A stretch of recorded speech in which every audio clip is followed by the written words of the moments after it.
میں شیخ محترم ابو زید ضمیر صاحب سے درخواست کرتا ہوں کہ آئیں اور خطاب فرمائیں۔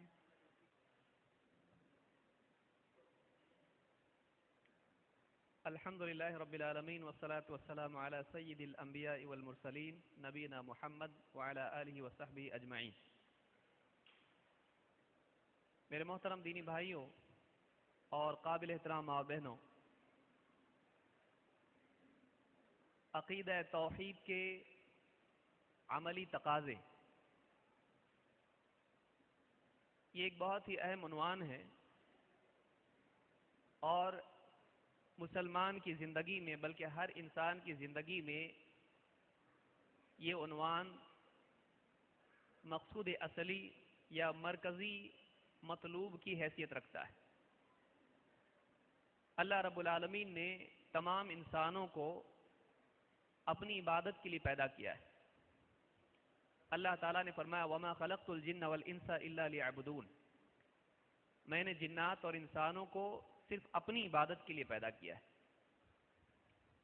اس اعتبار سے اللہ کی عبادت کرنا، توحید کا اہتمام کرنا، یہ انسان کی تخلیق کا، اس کی پیدائش کا مقصد ہے۔ اس مقصد کو پورا کرنا انسان کی کامیابی ہے اور اس مقصد میں کوتاہی کرنا اس کو ناکامی کی طرف لے جاتا ہے۔ لہذا ایک انسان کے لیے اس عنوان کو اچھی طرح سے سمجھنا بہت ضروری ہے۔ اس سے پہلے کہ ہم توحید کے عملی تقاضے دیکھیں، یہ بھی سمجھنا ضروری ہے کہ واقعی توحید کیا ہے۔ اللہ رب العالمین نے قرآن کریم میں فرمایا رب السماوات والارض وما بینہما فاعبدہ واصطبر لعبادتہ هل تعلم له سمیہ۔ یہ سورہ مریم کی آیت نمبر 65 ہے، اور اس آیت سے اہل علم نے استدلال کیا ہے کہ توحید کی 3 قسمیں ہیں۔ واقعی توحید کیا ہے؟ توحید 3 چیزوں کے مجموعے کا نام ہے، اور ان کو 3 نام علماء نے دیے ہیں، 3 قسمیں توحید کی بیان کی ہے۔ پہلی قسم ہے توحید ربوبیت، دوسری قسم ہے توحید الوہیت یا جس کو آپ کہہ سکتے ہیں توحید عبادت، اور تیسری قسم ہے توحید اسماء و صفات۔ ان 3 قسموں سے مل کر توحید بنتی ہے۔ شیخ محمد ابن صالح ابن عثیمین نے اس آیت سے استدلال کیا ہے کہ توحید کی یہ 3 قسمیں اس ایک آیت میں اللہ رب العالمین نے جمع کر دی ہیں۔ اللہ تعالیٰ فرماتا ہے رب السماوات والارض وما بینہما، اللہ تعالیٰ رب ہے آسمانوں کا اور زمین کا اور ان دونوں کے درمیان جو کچھ ہے ان تمام چیزوں کا۔ اس سے معلوم ہوتا ہے کہ کائنات کا ایک ہی رب ہے، وہ اللہ ہے، اللہ کے سوا کوئی رب نہیں۔ اس سے علماء نے بتلایا کہ یہ توحید کی ایک قسم ہے کہ ایک ہی رب ہے اور وہ اللہ ہے، اللہ کے سوا کوئی رب نہیں۔ رب کے کیا معنی ہے اور اس سے کیا چیزیں جڑی ہوئی ہیں، یہ انشاءاللہ ہم آگے دیکھیں گے۔ 2 فَاعْبُدْهُ وَاصْطَبِرْ لِعِبَادَتِهِ، لہذا تو اسی کی عبادت کر اور اس کی عبادت پر جمع رہ۔ یعنی یہ نہیں کہ کبھی کبھی عبادت کر لیا، بلکہ موت تک اس کی عبادت کا اہتمام کرتا رہے۔ فَاعْبُدْهُ، اسی اللہ کی عبادت کر، وَاصْطَبِرْ لِعِبَادَتِهِ، اور اس کی عبادت کے لیے اپنے آپ کو جمائے رکھ، اس کی عبادت کا مسلسل اہتمام کرتا رہے۔ اس سے معلوم ہوا کہ عبادت کے لائق صرف اللہ ہے اور اللہ کے علاوہ کسی اور کی عبادت کرنا جائز نہیں۔ اس کو توحید عبادت یا توحید الوہیت کہتے ہیں۔ الوہیت لفظ الہ سے بنا ہوا ہے، الہ کے معنی معبود کے ہوتے ہیں، تو معبود ایک ہی ہے اور وہ اللہ ہے۔ یہ توحید الوہیت ہے۔ ہل تعلم له سمیہ، کیا اس کا کوئی ہم نام تو جانتا ہے؟ کیا تیرے علم میں کوئی اور ہے جو اس کے نام والا ہو؟ یہ ہم جانتے ہیں کہ اللہ کے جتنے بھی نام ہیں ان ناموں سے اس کی صفات بھی معلوم ہوتی ہیں۔ اللہ کا کوئی نام ایسا نہیں ہے جس سے کوئی نہ کوئی صفت ظاہر نہ ہوتی ہو۔ اس اعتبار سے یہاں معلوم ہوا کہ حل تعلم لہ سمیہ، کیا اس کا ہم نام اور ہم صفت کسی اور کو تو جانتا ہے، یا دوسرے الفاظ میں کیا اس جیسا اور کوئی ہے؟ تو جواب یہاں پر اپنے آپ مل جاتا ہے کہ اس جیسا کوئی نہیں، اس کا ہم نام بھی کوئی نہیں اور اس کی صفات کسی اور میں نہیں، اس جیسا کوئی نہیں، لیس کمثلہ شیء، اس کے مثل کوئی چیز نہیں ہے۔ آپ غور کریں، اس ایک آیت میں اللہ تعالیٰ نے توحید کی تینوں قسموں کو جمع کر دیا ہے۔ ایک، اللہ کے سوا کوئی رب نہیں۔ دو، اللہ کے سوا کوئی معبود نہیں۔ تین، اللہ کی طرح کوئی نہیں، بلکہ اللہ کی طرح کچھ بھی نہیں۔ یہ تینوں چیزیں ماننا توحید ہے۔ لیکن توحید کا معاملہ صرف اعتقادی نہیں ہے، یعنی توحید کا مطلب یہ نہیں ہے کہ آدمی صرف کچھ باتوں کو مان لے، بلکہ توحید انسان سے کچھ عمل بھی چاہتی ہے۔ توحید کا عقیدہ اپنانا صرف آدمی کے علم میں فرق پڑنا، پہلے کچھ مانتا تھا اب کچھ ماننے لگ جائے اور جیسے عملی زندگی پہلے تھی اب بھی ویسی چلتی رہے، یہ نہیں ہے۔ بلکہ ایک انسان جب توحید کو قبول کر لیتا ہے تو اس کی عملی زندگی میں بھی تبدیلی آتی ہے۔ وہ کیا تبدیلی ہے؟ توحید کا اہتمام کرنے والے کی زندگی میں کیا عملی فرق پیدا ہونا چاہیے؟ توحید ماننے والے میں کیا اعمال آنے چاہیے، یا توحید انسان سے کن اعمال کا مطالبہ کرتی ہے؟ اس کو توحید کا عملی تقاضا کہتے ہیں کہ توحید ماننے والوں کو عملی زندگی میں کن چیزوں کا اہتمام کرنا چاہیے۔ آئیے ایک ایک کر کے ان تینوں قسموں کے اعتبار سے ایک انسان کی زندگی میں کیا تبدیلی آنا چاہیے، اعتقاد و عمل کے اعتبار سے دیکھتے ہیں۔ یہ اس اعتبار سے معلوم پڑے گا کہ ہم دیکھیں قرآن میں اللہ تعالیٰ نے اپنے بارے میں کیا بیان کیا ہے اور پھر اس کے نتائج زندگی میں کیا ہونے چاہیے۔ ایک بہت بڑا عنوان ہے، بہت ہی اختصار کے ساتھ اس کو ہم سمجھنے کی کوشش کریں گے۔ سب سے پہلے توحید ربوبیت کو لیجئے۔ اللہ تعالیٰ نے اپنے بارے میں بتلایا کہ اللہ کے سوا کوئی رب نہیں۔ رب کے معنی کیا ہیں؟ رب کے معنی ابن کثیر رحمۃ اللہ علیہ فرماتے ہیں، رب کے معنی مالک کے ہوتے ہیں، متصرف کے ہوتے ہیں، منعم کے ہوتے ہیں۔ ساری کائنات کا ایک مالک ہے، ساری کائنات کا ایک خالق ہے۔ مالک اسی لیے ہے کہ پیدا کرنے والا وہ ہے۔ کائنات اپنے وجود میں اللہ کی محتاج ہے، لہذا اللہ نے جس چیز کو پیدا کیا اللہ ہی اس کا مالک ہے۔ پھر اللہ تعالیٰ ہی ہے جو مخلوقات کو ساری نعمتیں عطا کرتا ہے، ظاہری و باطنی، جسم سے لے کر روح تک، اور اس کے علاوہ جسم اور روح کی بقا کے لیے جو وسائل اللہ نے پیدا کیے، ان کا مالک اکیلا اللہ ہے۔ پوری کائنات کا نظام اکیلا اللہ چلاتا ہے، رزق سے لے کر بیماری اور شفا، کامیابی ناکامی، سارے معاملات یہ سب اللہ کرتا ہے۔ توحید ربوبیت کا تقاضا یہ ہے کہ ایک انسان اپنی زندگی کے تمام مسائل میں، تمام مراحل میں اللہ کی طرف اپنی نگاہ رکھے، وہ جو بھی چاہے اللہ سے چاہے۔ اللہ تعالیٰ قرآن کریم میں فرماتا ہے اپنے نبی سے خطاب کرتے ہوئے، قل اغیر اللہ ابغی ربا وہو رب کل شیء، اے نبی آپ کہیے کیا میں اللہ کے سوا کوئی اور رب تلاش کروں، جبکہ معاملہ یہ ہے کہ اللہ ہی ہے جو تمام چیزوں کا رب ہے۔ یعنی جب اللہ ساری چیزوں کا رب ہے تو میں کسی اور کو اپنا رب کیوں بناؤں؟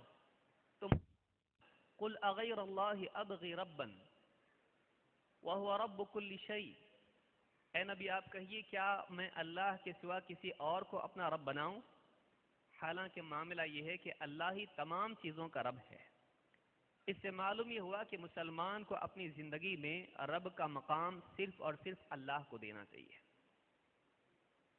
اللہ تعالیٰ قرآن کریم میں فرماتا ہے مثال کے طور پر، للہ ملک السماوات والارض یخلق ما یشاء یہب لمن یشاء اناثا ویہب لمن یشاء الذکور او یزوجہم ذکرانا واناثا ویجعل من یشاء عقیما انہ علیم قدیر۔ اللہ کے رب ہونے میں پہلی بات یہ ہے کہ اللہ تعالیٰ تمام چیزوں کا خالق ہے، اللہ جو چاہتا ہے پیدا کرتا ہے. ماں کے پیٹ میں بچہ پیدا کرنا یہ اللہ ہی کی قدرت سے ہوتا ہے. اس بچے کا لڑکا یا لڑکی ہونا یہ اللہ کے فیصلے کا نتیجہ ہوتا ہے. کبھی اللہ تعالیٰ 2 بچے دیتا ہے اور کبھی اللہ ایسا کرتا ہے کہ کسی کو اولاد نہیں دیتا ہے. ماں کے بطن میں اولاد کا پیدا ہونا، ٹھہرنا، حمل کا ٹھہرنا اللہ ہی کی قدرت اور اس کے فیصلے کا نتیجہ ہے. لہذا ایک انسان کو اپنی زندگی میں اس بات کو یاد رکھنا چاہیے کہ ساری چیزیں پیدا کرنے والا اللہ تعالیٰ ہے. اگر یہ اعتقاد اس کی زندگی میں ہو تو کبھی وہ پیڑوں کو ناڑے باندھنے والا نہیں بنے گا، کبھی وہ قبروں کے آگے ہاتھ پھیلانے والا اور اپنے سر کو جھکانے والا نہیں بنے گا. کیوں؟ اس لیے کہ اس کا عقیدہ ہے کہ خالق اللہ ہے، اللہ کے سوا کوئی پیدا کرنے والا نہیں. لہذا جس کو اولاد نہیں ہے، اولاد کے لیے اس کا دل اللہ کی طرف متوجہ ہوگا. جس کے پاس بیٹا ہے بیٹی نہیں، جس کے پاس بیٹی ہے بیٹا نہیں، اگر کوئی اولاد چاہتا ہے تو وہ اللہ تعالیٰ سے طلب کرے گا.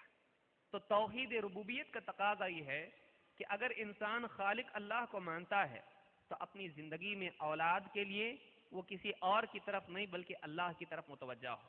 وہ اللہ سے اس کو طلب کرنے والا بنے، اس لیے کہ اس کے دل میں یقین ہوگا پیدا کرنے والا اللہ ہے، وجود بخشنے والا اللہ تعالیٰ ہے. اسی طرح سے ساری بادشاہت اللہ کے ہاتھ میں ہے. تمام چیزوں کا مالک یہ اکیلا اللہ تعالیٰ ہے.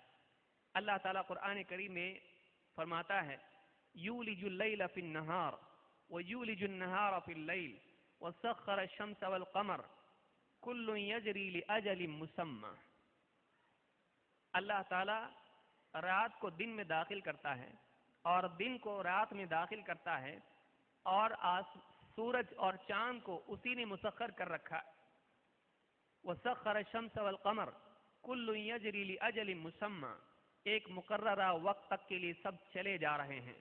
ذالکم اللہ ربکم لہ الملک، یہ ہے اللہ تمہارا رب، ساری بادشاہت اسی کی ہے.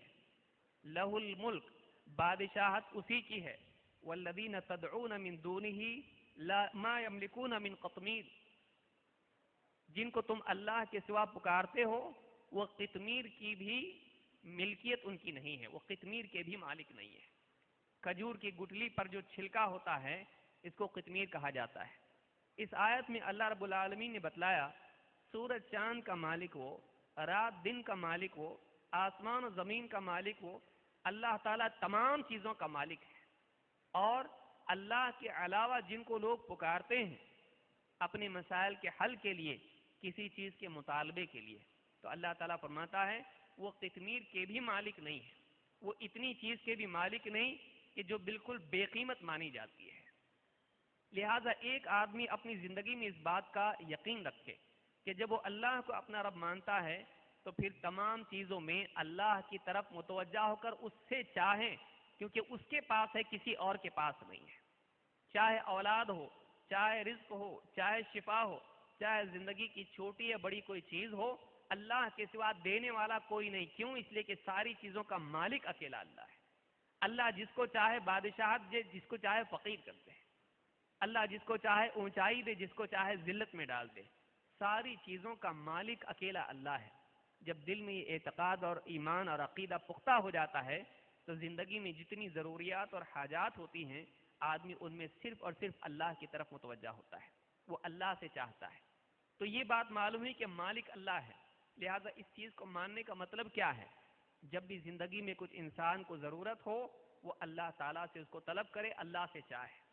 اسی طرح سے اللہ رب العالمین نے فرمایا ان الذین تعبدون من دون اللہ لا یملکون لکم رزقا، اللہ کے سوا جن کی تم عبادت کرتے ہو، مشرکین سے کہا جا رہا ہے اللہ کے سوا تم جن کی عبادت کرتے ہو وہ تمہارے رزق کے مالک نہیں ہیں، وہ تمہارے رزق کے مالک نہیں ہیں. فابتغوا عند اللہ رزق، تم اللہ کے پاس اپنا رزق تلاش کرو، تم اللہ کے پاس اپنا رزق تلاش کرو.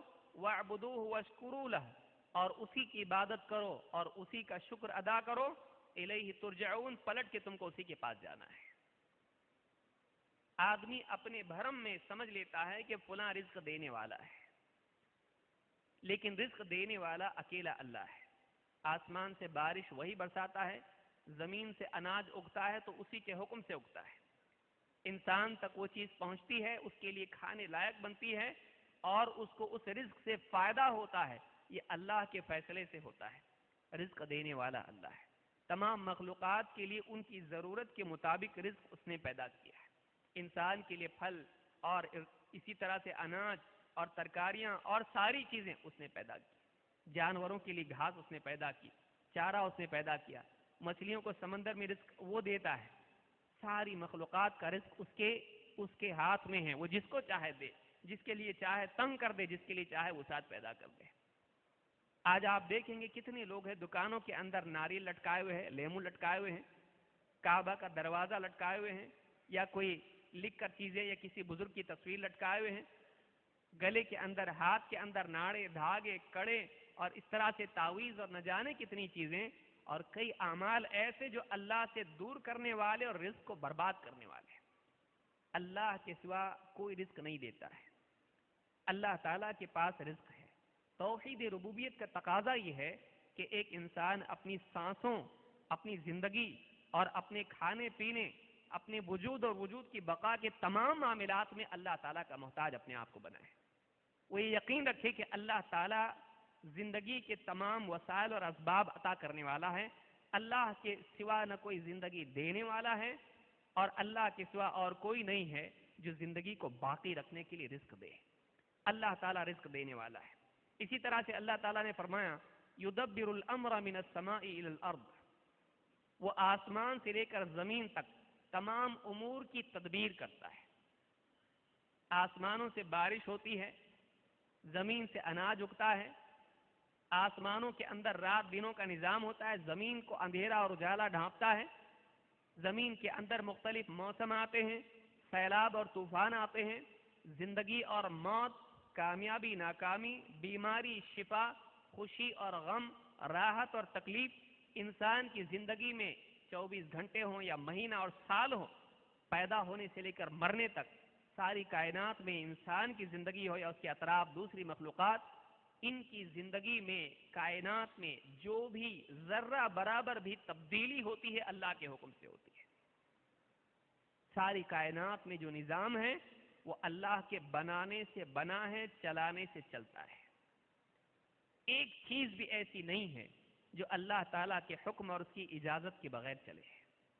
ساری کائنات کا نظام اللہ چلاتا ہے۔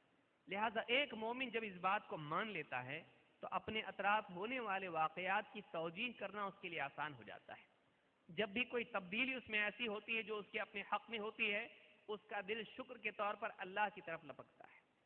جب بھی کوئی تبدیلی اس کے اطراف ایسی ہوتی ہے جو اس کے لیے نقصان دہ اور تکلیف والی ہوتی ہے، اس کا دل اللہ کی طرف لپکتا ہے اپنے مسائل کے حل کے لیے۔ اسی لیے آپ دیکھیں گے کہ اللہ کے نبی صلی اللہ علیہ وسلم جب خوشی کی خبر آتی خوشی سے سجدے میں چلے جاتے، جب کوئی پریشانی کی خبر آتی پریشانی میں آپ ہوتے، آپ نماز کی طرف متوجہ ہوتے، اس لیے کہ مومن یہ جانتا ہے کائنات میں ہونے والے تمام واقعات اللہ کے امر کا نتیجہ ہوتے ہیں۔ یہ نظام اللہ چلا رہا ہے۔ دیکھنے میں دکھتا ہے کہ فلاں کے ایسا کرنے سے ایسا ہوا، اس میں سبب تعلیلات کا ایک سلسلہ دکھائی دیتا ہے، لیکن اصل جو ہے وہ اللہ تعالیٰ کا حکم اس میں کام کر رہا ہے۔ یہ ایمان کے بغیر آدمی کو نہیں دکھتا ہے۔ سائنسداں کو قانون کائنات میں چلنے والا فطرت کا قانون دکھتا ہے، لیکن ایک مومن جانتا ہے کہ یہ اللہ کے چلانے سے چلتی ہے۔ لہذا جب بھی زندگی میں کوئی معاملہ اس کے ہوتا ہے وہ اللہ کی طرف متوجہ ہوتا ہے۔ یہ توحید ربوبیت کا تقاضا ہے۔ اللہ تعالیٰ فرماتا ہے الا لہ الخلق والامر تبارک اللہ رب العالمین، خبردار، مخلوقات کا پیدا کرنا اور اسی طرح سے حکم دینا، چاہے وہ کائنات کے اعتبار سے ہو یا شریعت کے اعتبار سے ہو، یہ اللہ تعالیٰ کا خاصہ ہے، اللہ ہی کا اختیار ہے۔ اللہ تعالیٰ جو چاہے پیدا کرے، اللہ تعالیٰ جو چاہے حکم دے۔ اللہ کے پیدا کرنے سے مخلوقات پیدا ہوتی ہیں، حالات پیدا ہوتے ہیں، اور اللہ کے حکم دینے سے کائنات میں تبدیلی ہوتی ہے۔ اللہ تعالیٰ جو چاہتا ہے کرتا ہے۔ تو یہ اعتقاد ہے، یہ مسلمان کا عقیدہ ہے۔ جب یہ عقیدہ آدمی کے دل میں پیدا ہو جائے، وہ اس کو مان لے، تو زندگی بھر میں چاہے اس کو کھانے پینے کی ضرورت ہو یا اس کے زندگی میں مسائل آئیں یا راحت اس کو آئے، ہر چیز میں وہ اللہ کی طرف متوجہ ہو، وہ اللہ ہی سے اپنے مسائل کا حل مانگے، اچھے حالات پر اللہ کا شکر کرنے والا بنے، برے حالات میں اللہ تعالیٰ کی پناہ مانگنے والا، اس سے مدد مانگنے والا وہ بنے۔ یہ توحید ربوبیت کا تقاضا ہے۔ آئیے دوسری قسم دیکھتے ہیں۔ دوسری قسم توحید کی توحید الوہیت ہے یا توحید عبادت۔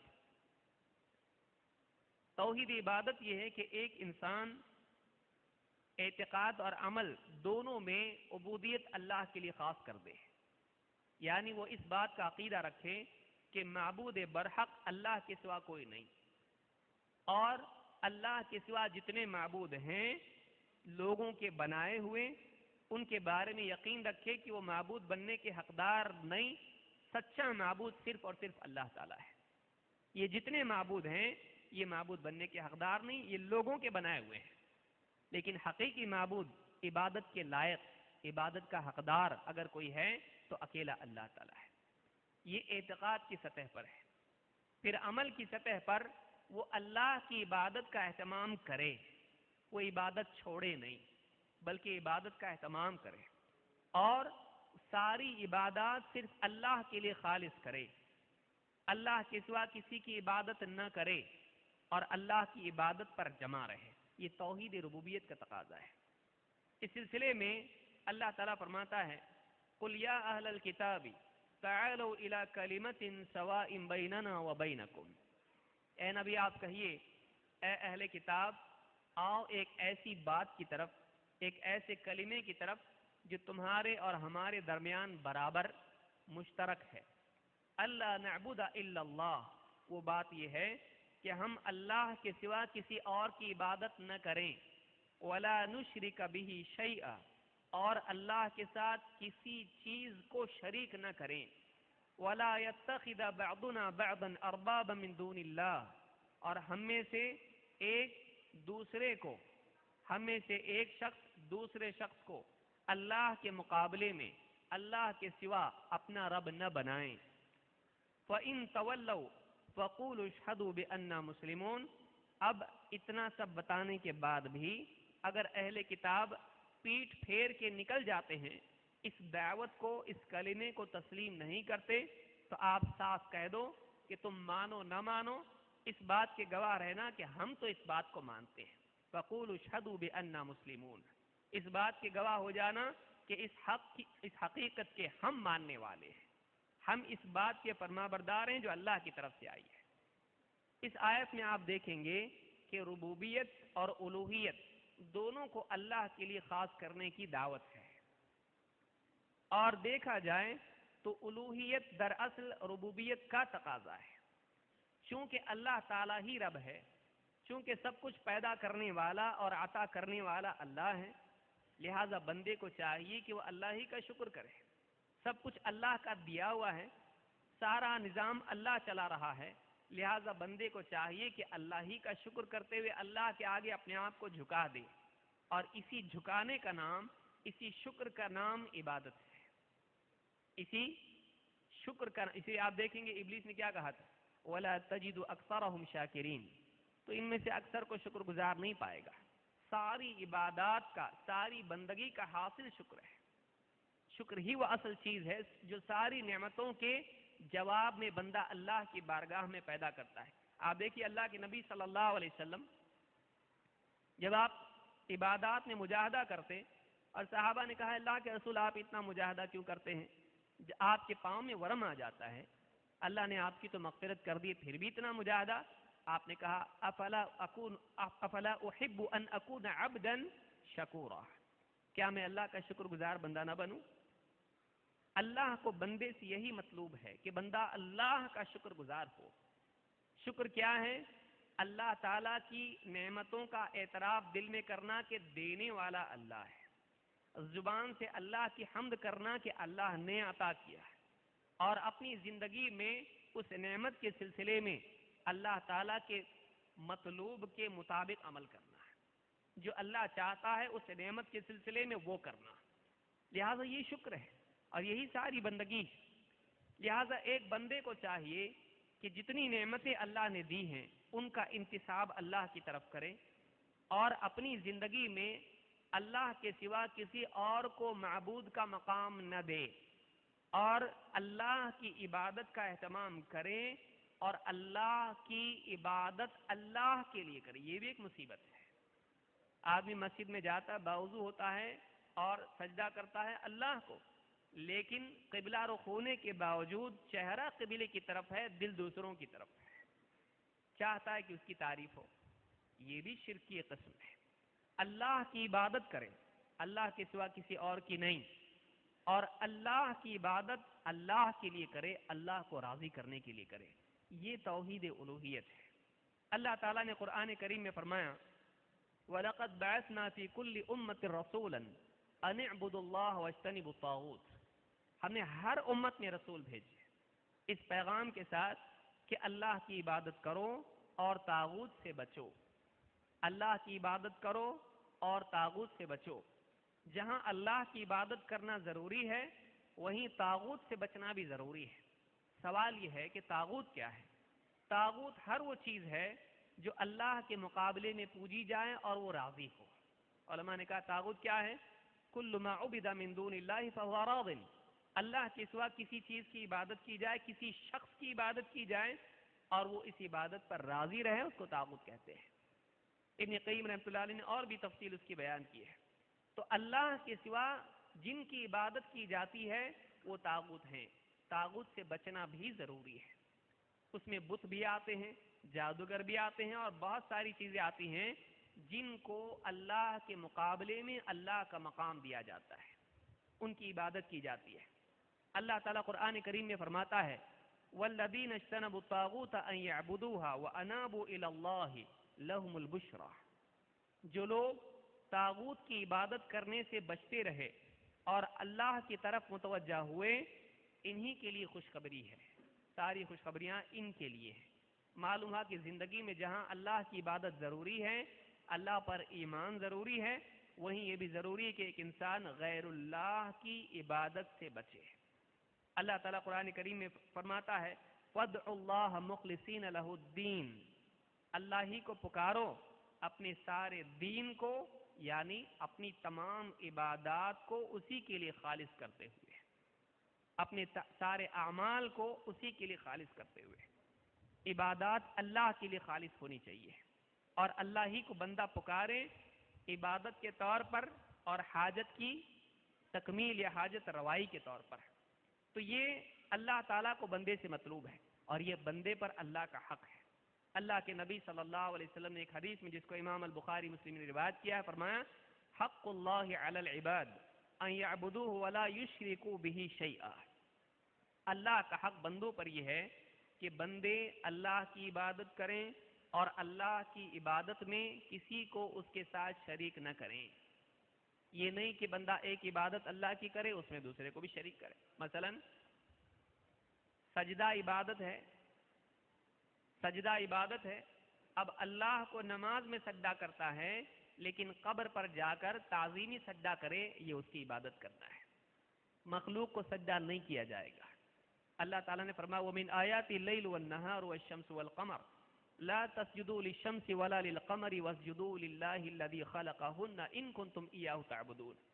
اللہ کی نشانیوں میں سے ہے رات، دن، سورج، چاند. لہذا تم نہ سورج کو سجدہ کرو نہ چاند کو، بلکہ تم سجدہ اس ذات کو کرو جس نے ان تمام چیزوں کو پیدا کیا ہے اگر واقعی تم اس کے بندے ہو. لہذا اس آیت سے بات معلوم ہوئی کہ خالق کو سجدہ کرنا ہے، مخلوق کو نہیں. لہذا بندہ اپنی زندگی میں اپنے آپ کو جھکائے تو اللہ کے آگے، اللہ کے آگے اپنے آپ کو جھکائے، اللہ کے غیر کے آگے اپنے آپ کو نہ جھکائے، نہ تعظیم کے طور پر نہ اپنی حاجت روائی کے لیے. بندہ اگر جھکائے تو اللہ ہی کے آگے اپنے آپ کو جھکائے. اسی طرح سے قربانی کرے. پچھلی امتوں میں اس امت میں اللہ نے قربانی کو رکھا، لیکن کسی کو راضی کرنے کے لیے، خوش کرنے کے لیے اس کی قبر پر جانا اور جانور ذبح کرنا تاکہ وہ راضی ہو، شرک ہے. یا اولاد کے لیے جانا، رات کے اندھیرے میں کہیں قبرستان میں یا کسی پل کے نیچے جا کر جانور ذبح کرنا جنات کو راضی کرنے کے لیے، اپنی مصیبت کو دفع کرنے کے لیے، شرک ہے. اللہ کے سوا کسی اور کے نام کی قربانی نہیں، اور اللہ کے علاوہ کسی اور کو راضی اور خوش کرنے کے لیے بھی قربانی نہیں۔ نام بھی اللہ کا لینا ہے اور رضا بھی اللہ کی چاہیے، دونوں چیزیں ہونا چاہیے۔ اللہ نے فرمایا فَصَلِّ لِرَبِّكَ وَانْحَرْ، تو نماز پڑھ اپنے رب کے لیے اور قربانی بھی اسی کے لیے کر۔ جیسے نماز کسی اور کی نہیں، ویسے قربانی بھی کسی اور کے لیے نہیں ہونا چاہیے۔ بہت سے لوگوں کو آپ دیکھیے اپنے مسائل کے حل کرنے کے لیے بزرگان دین کی درگاہوں پر جاتے ہیں اور وہاں جا کر ان کی قبروں پر چڑھاوے چڑھاتے ہیں۔ کیوں؟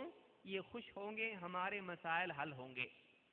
یاد رکھیں مسائل کا حل کرنے والا اللہ ہے، اور ان کو خوش کرنے سے بہتر یہ ہے کہ آدمی اللہ کو خوش کرے، اس لیے کہ اللہ تعالیٰ ہی ہے جو بندے کے مسائل کو حل کرتا ہے۔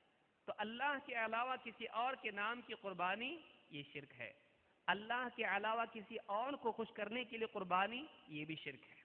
اسی لیے بندے کو چاہیے کہ اپنی زندگی میں اللہ ہی کو پکارتا رہے، جیسے اللہ نے فرمایا فَادْعُوهُ مُخْلِصِينَ لَهُ الدِّينَ، فَادْعُوا اللَّهَ، اللہ ہی کو پکارتے رہو، مخلصین لہ الدین، اپنے سارے دین کو اسی کے لیے خالص کرتے ہوئے۔ تو اللہ ہی سے دعا ہونی چاہیے۔ اللہ کے نبی صلی اللہ علیہ وسلم فرماتے ہیں الدعاء هو العبادہ، دعا عین عبادت ہے۔ لہذا اگر بندہ کسی صاحب قبر کو پکارتا ہے، اس سے مانگتا ہے، اگر یہ بھی کہتا ہے آپ اللہ سے دلا دو، تو یہ بھی اس سے مانگنا ہوا، یہ بھی دعا ہے اور یہ بھی شرک ہے۔ اللہ کے علاوہ کسی اور سے دعا کرنا یہ اس کی عبادت کرنا ہے۔ لہذا حدیث میں جیسے فرمایا الدعاء هو العبادہ، ابو داؤد نے اس کو روایت کیا ہے، دعا عین عبادت ہے۔ لہذا بندے کو چاہیے کہ اللہ کے سوا کسی اور کی عبادت نہ کرے۔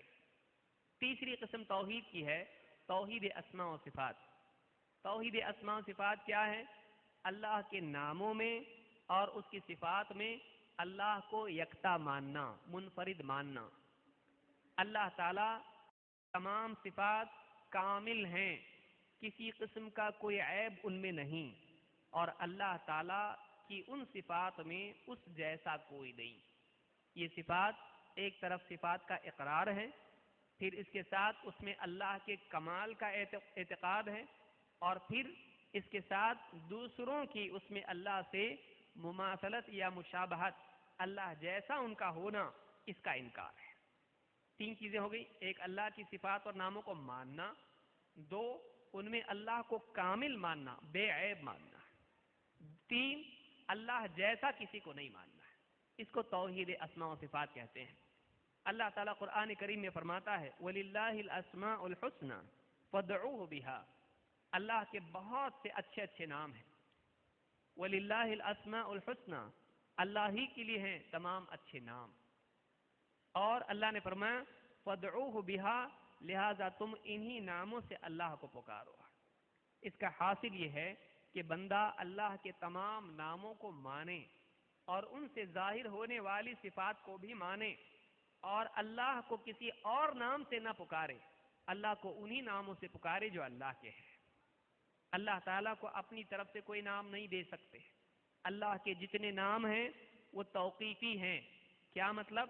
اللہ کے جو نام ہیں وہ ہیں، ہم بنا نہیں سکتے۔ اب کیسے معلوم پڑے گا اللہ کے نام کیا ہیں؟ قرآن میں اللہ نے خود بتلا دیا، اور نبی صلی اللہ علیہ وسلم نے احادیث میں بتلا دیا، یہ نام اللہ کے ہیں، یہ صفات اللہ کی ہیں۔ بس اللہ تعالیٰ کو انہی ناموں سے پکارا جائے، اور اللہ تعالیٰ کی صفات میں وہی اعتقاد رکھا جائے جو قرآن اور سنت میں ہے۔ اپنی طرف سے ہم اپنے فلسفے سے اللہ کے بارے میں نہ کوئی عقیدہ گھڑ سکتے ہیں، نہ اللہ کے بارے میں کچھ بول سکتے ہیں۔ یہ توحید اسماء و صفات کا تقاضا اجمالی طور پر ہے۔ اس سلسلے میں دیکھیے اللہ تعالیٰ فرماتا ہے مثلا ان اللہ سمیع بصیر، اللہ تعالیٰ سمیع ہے، بصیر ہے، سننے والا، دیکھنے والا ہے۔ اب بس اس کو مان لے آدمی کہ اللہ سننے والا، دیکھنے والا ہے؟ نہیں، یہ تو ماننا تو ہے، لیکن ماننے کے ساتھ اس کی زندگی میں اس اعتقاد کا اثر بھی پیدا ہونا چاہیے۔ وہ سننے والا ہے، غیبت کرتے وقت یاد آئے میں جو غیبت کر رہا ہوں، جس کی غیبت کر رہا ہوں وہ نہیں سن رہا ہے، لیکن اللہ تعالیٰ سن رہا ہے۔ ایک آدمی کے دل میں ڈر پیدا ہو، اندھیرے میں وہ چوری کر رہا ہے، کوئی گناہ کر رہا ہے، لوگوں کی نگاہوں سے چھپ چھپا کے کوئی برائی کر رہا ہے، جنگل بیابان میں ہے، رات کے اندھیرے میں، گھر کی تنہائی میں ہے، اگر کوئی غلط کام کر رہا ہے، کوئی نہیں دیکھ رہا ہے، کوئی سی سی ٹی وی بھی نہیں لگا ہوا ہے، لیکن اس کو معلوم ہے کہ نہیں، ان اللہ سمیع بصیر، اللہ تعالیٰ دیکھتا ہے۔ توحید اسماء و صفات، اللہ کے ناموں اور اس کی صفات کے اعتقاد کا نتیجہ یہ ہونا چاہیے کہ آدمی کو ان صفات کا استحضار رہے اور اس کی زندگی میں نیکیوں کے اعتبار سے، برائیوں کے اعتبار سے تبدیلی آئے۔ رات کے اندھیرے میں اٹھ کے تہجد کی نماز میں وہ کھڑا ہوا ہے، سردی کے دنوں میں ٹھنڈے ٹھنڈے پانی سے وضو کر کے، کوئی دیکھنے والا نہیں ہے، لیکن اس کو یقین ہو کہ میرا رب دیکھتا ہے، کوئی نہیں دیکھ رہا ہے، میرا رب دیکھ رہا ہے۔ وہ مناجات کر رہا ہے، اللہ سے دعائیں کر رہا ہے، اپنے مسائل میں اللہ تعالیٰ سے گڑ گڑا رہا ہے، اس کو یقین ہو کہ کوئی نہیں سنتا ہے، پاس میں لیٹی بیوی، اس کو بھی میری آواز سے بیداری نہیں ہو رہی ہے، لیکن اللہ تعالیٰ میری آواز کو سنتا ہے، میری سرگوشی کو چپ کے مانگنے کو اللہ سنتا ہے۔ اگر یہ اعتقاد انسان کی زندگی میں ہو تو اس کا قول و فعل صحیح ہو جائے۔ توحید اسماء و صفات کا نتیجہ کیا ہے؟ ایک انسان کی زندگی میں نکھار پیدا ہوتا ہے، پھر کسی اور کو دکھانے کی اس کو ضرورت نہیں ہے۔ جس انسان کو یقین ہو اللہ دیکھ رہا ہے، آپ غور کریں اس میں ریاکاری کیسے آئے گی؟ اس کا دھیان لوگوں کی طرف نہیں ہوگا، اس کا دھیان اللہ کی طرف ہوگا، اس کا دھیان ان تعبد اللہ کأنک تراہ، تو اللہ کی عبادت ایسے کرے گویا کہ تو اللہ کو دیکھ رہا ہے۔ وَإِن لَّمْ تَكُن تَرَاهُ فَإِنَّهُ يَرَاكَ، اگر تو نہیں دیکھتا تو وہ تو تجھ کو دیکھ رہا ہے۔ جس آدمی کے دل میں اس بات کا استحضار ہو کہ اللہ دیکھ رہا ہے، اس انسان کی زندگی میں احسان اور اخلاص پیدا ہو جائے گا۔ لہذا توحید اسماء صفات کا تقاضا یہ ہے۔ اسی طرح سے آپ دیکھیں انسان سے گناہ ہوتے ہیں، غلطی ہوتی ہے، اگر ایک انسان کی زندگی میں اس کے دل میں یہ اعتقاد ہے کہ اللہ تعالیٰ غفور الرحیم ہے، وہ انسان گناہ کرنے کے بعد جب اصلاح کی سوچے تو مایوس نہیں ہوگا۔ بہت سے لوگ مایوس ہو جاتے ہیں، ہم نے جوانی کی عمر گناہوں میں گزار دی، اب بڑھاپا آیا، اب کیا اللہ توبہ قبول کرے گا، اب تو مشکل ہے ہمارا۔ لیکن اگر اس کے دل میں یہ اعتقاد ہے، وہ یہ جانتا ہے کہ اللہ تعالیٰ سارے گناہوں کی مغفرت کر سکتا ہے اگر چاہے، تو اس انسان کے دل میں اپنی اصلاح کے سلسلے میں مایوسی نہیں ہوگی، اپنے گناہوں کی مغفرت میں مایوسی اس کے دل میں پیدا نہیں ہوگی۔ وہ ہمیشہ اللہ تعالیٰ سے محبت کرنے والا ہوگا کہ میرا رب ایسا ہے جو معاف کرنے والا ہے، رحم کرنے والا ہے۔ اللہ تعالیٰ قرآن کریم میں فرماتا ہے قُلْ يَا عِبَادِيَ الَّذِينَ أَسْرَفُوا عَلَىٰ أَنفُسِهِمْ لَا تَقْنَطُوا مِن رَحْمَةِ اللَّهِ إِنَّ اللَّهَ يَغْفِرُ الذُّنُوبَ جَمِيعًا إِنَّهُ هُوَ الْغَفُورُ الرَّحِيمُ۔ اے نبی میرے بندوں سے کہیے، یا اللہ کا پیغام ہے کیا، یا عبادی، اے میرے بندو، الذین اسرفوا علی انفسہم، جنہوں نے اپنی جانوں پر اپنے معاملے میں اپنے خلاف اسراف کر لیا، حدیں پار کر گئے، لا تقنطوا من رحمت اللہ، اللہ کی رحمت سے ہرگز مایوس مت ہونا۔ ان اللہ یغفر الذنوب جميعا، اللہ تو وہ ہے جو سارے گناہوں کی مغفرت کر دیتا ہے۔ انہ هو الغفور الرحیم، وہ بڑا مغفرت کرنے والا، رحم کرنے والا ہے۔ وہ گناہوں کی مغفرت کرتا ہے اور بندوں پر رحم کرتا ہے، اس کی رحمت کا نتیجہ ہے کہ وہ مغفرت کرتا ہے۔ تو جو انسان اس بات کا اعتقاد رکھے، اس کی زندگی میں اللہ سے امید باقی رہے گی، چاہے وہ کتنا بھی گناہ کرے، وہ مایوس نہیں ہوگا۔ اسی طرح سے اللہ تعالیٰ سے ڈر بھی اس کی زندگی میں آئے گا جب اللہ کے بارے میں معرفت میں اعتدال ہوگا۔ اللہ تعالیٰ فرماتا ہے وَاتَّقُوا اللَّهَ وَاعْلَمُوا أَنَّ اللَّهَ شَدِيدُ الْعِقَابِ، اللہ سے ڈرو اور اس بات کو اچھی طرح سے جان لو کہ اللہ بڑی سخت پکڑ کرنے والا ہے۔ وہ آدمی جہاں اللہ سے مغفرت کی امید رکھے گا، وہیں اس کی زندگی میں اللہ کا خوف بھی ہوگا۔ اللہ کی صحیح معرفت انسان کی زندگی میں اصلاح پیدا کرتی ہے۔ معرفت کا بگاڑ زندگی میں بگاڑ پیدا کرتا ہے۔ بگاڑ دل کی زمین پر پہلے آتا ہے، اس کے بعد زندگی میں آتا ہے۔ لہذا عقیدہ جب بگڑتا ہے تو اعمال بھی بگڑتے ہیں، عقیدہ جب صحیح ہوتا ہے تو آدمی کے اعمال بھی صحیح ہوتے ہیں۔ لہذا جب انسان کے دل میں بات ہوگی کہ اللہ تعالیٰ دیکھ رہا ہے اور جب چاہے بندے کا مواخذہ کر سکتا ہے، پکڑ کر سکتا ہے، دنیا میں بھی اور آخرت میں بھی، اس انسان کی زندگی میں قانون اس کو پکڑے نہ پکڑے، ایسا انسان اللہ کے خوف سے ظلم سے رکنے والا بنے گا، برائیوں کو چھوڑنے والا بنے گا۔ اسی طرح سے آپ دیکھیں گے اللہ تعالیٰ کے بارے میں اللہ نے فرمایا ان اللہ لا یظلم مثقال ذرہ، اللہ تعالیٰ ذرہ برابر بھی ظلم نہیں کرتا ہے۔ جو آدمی اس بات کا عقیدہ رکھتا ہے اس انسان کی زندگی میں یقین رہے گا، وہ مطمئن رہے گا کہ میں نیکیاں کروں گا تو قیامت کے دن اللہ نیکیوں کو ضائع نہیں کرے گا اور میری نیکیوں کا پورا پورا بدلہ مجھ کو دے گا. وہ بے فکر رہے گا. وہ جانتا ہے اللہ تعالیٰ فرمایا وَمَنْ أَصْدَقُ مِنَ اللَّهِ قِيلًا، اللہ سے بڑھ کے بات میں سچا کون ہو سکتا ہے؟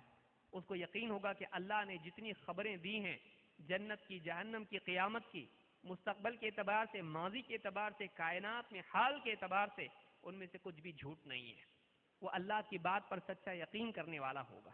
اس کی زندگی میں، اس کے عقیدے میں پختگی آئے گی. کیوں؟ اس لیے کہ اس بات کا عقیدہ رکھتا ہے کہ اللہ سچا ہے، اللہ کا وعدہ سچا ہے. وعد اللہ حقا، اللہ نے فرمایا کہ اللہ تعالیٰ کا وعدہ سچا ہوتا ہے. لہذا اللہ تعالیٰ کے بارے میں جو بھی اعتقاد انسان کا ہے اس کی زندگی پر وہ اثر ڈالتا ہے. لہذا عقیدے کو صرف معلومات کا حصہ نہیں بنانا چاہیے، اس کو آدمی اپنی زندگی میں نافذ کریں اور اپنی زندگی کو اس عقیدے کے تابع کریں. اگر وہ ایسا کرتا ہے اس کی زندگی بہتر بنے گی اور اس کی زندگی سے اپنے اطراف کا ماحول بھی اچھا بنے گا. اللہ رب العالمین ہم سب کو صحیح عقیدہ اختیار کرنے کی توفیق عطا فرمائے اور اسی کے ساتھ ساتھ اس عقیدے کے جو تقاضے ہیں اللہ تعالیٰ ان کو پورا کرنے کی ہم سب کو توفیق عطا فرمائے. اقول ھذا